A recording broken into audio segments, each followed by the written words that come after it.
रात्रीचे 12 वाजले होते.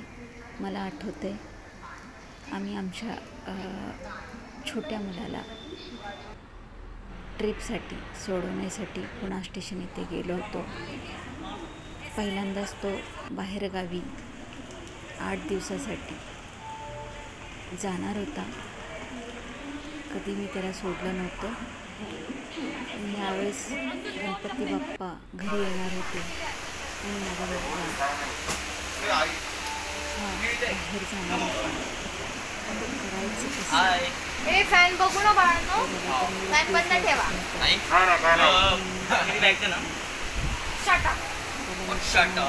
दे रे बाबा बॅग. जो आनंद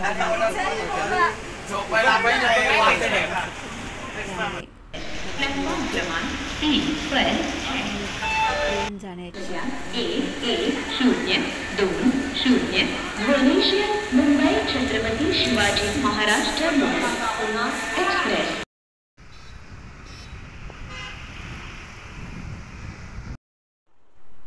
बाप्पाचे आगमन माझ्या घरी झालेले आहे.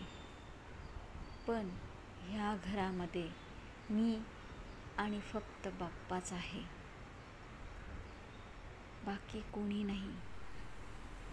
माझ्या मनाची वेदना बाप्पा ओळखत आहे, समजून घेत आहे.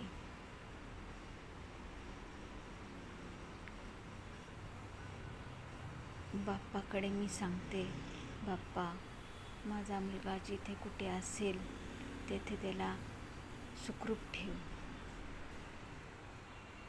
तो जेवला असेल का, झोपला असेल का, आजारी असेल का, बरा असेल का, माझी आठवण काढत असेल का, तो लवकरात लवकर घरी यावा हीच मी प्रार्थना करत आहे आणि सुखरूप यावा.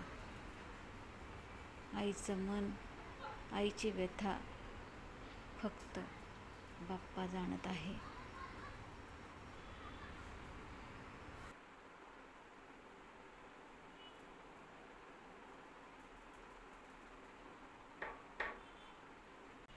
बघता बघता 8 दिवस कसे गेले कळालेच नाही.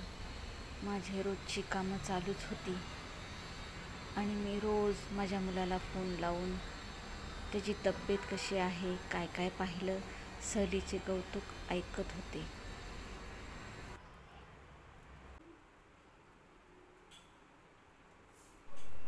कामात वेळ कसा जात होता कळतच नव्हतं.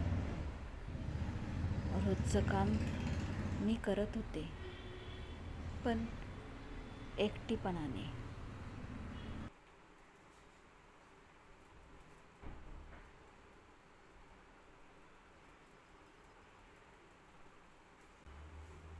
घरामध्ये फक्त बाप्पा आणि मी आणि माझं काम. हा माझा बाप्पा रोज बघत होता आणि माझ्या मनाची वेदना देखील रोज ऐकत होता.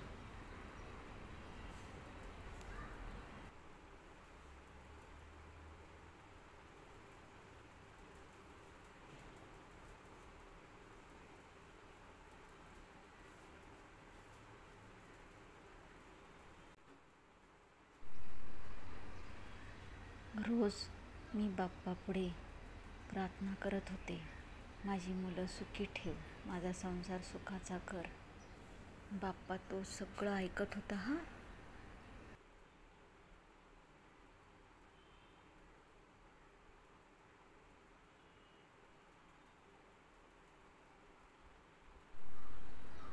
घरात एकटीच मी आणि बाप्पा.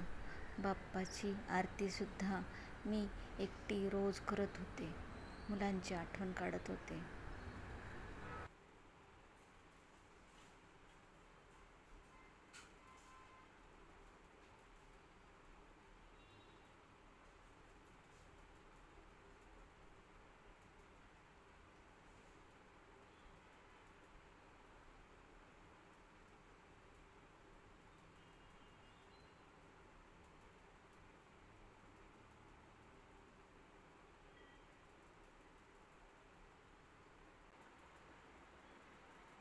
मला बाप्पामध्ये माझा मुलगा दिसू लागला आणि आतून एवढा आनंद झाला की माझा मुलगा येत आहे, आणि माझा मुलगा दारात उभा आहे. बाप्पा लवकर त्याला पाठव रे, मी वाट पाहत आहे. शेवटच्या दिवशी तरी त्यांनी यावं. काला निरोप देण्याचा शेवटचा दिवस. रिमझिम पाऊस पडत होता.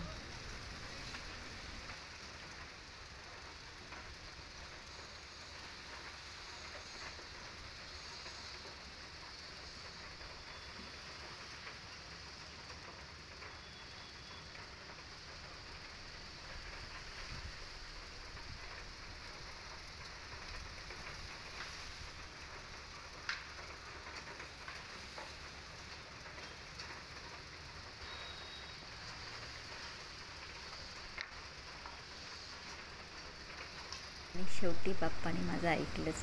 माझं घर हे भरून गेलं माणसांनी, माझ्या माणसांनी. आज एवढा आनंद झाला आहे मला. माझा बाप्पा तर माझ्याबरोबर आहेच, पण माझी मुलं, माझा नवरा, माझा सुखाचा संसार हा माझ्या डोळ्यांनी मी भरभरून बघते. धन्यवाद बाप्पा तुमचे, धन्यवाद.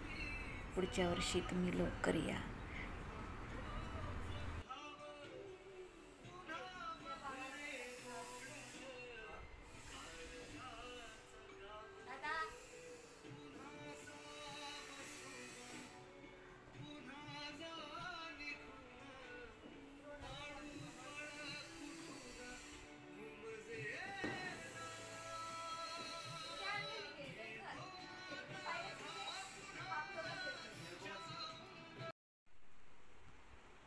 गणपती बाप्पा मोरया.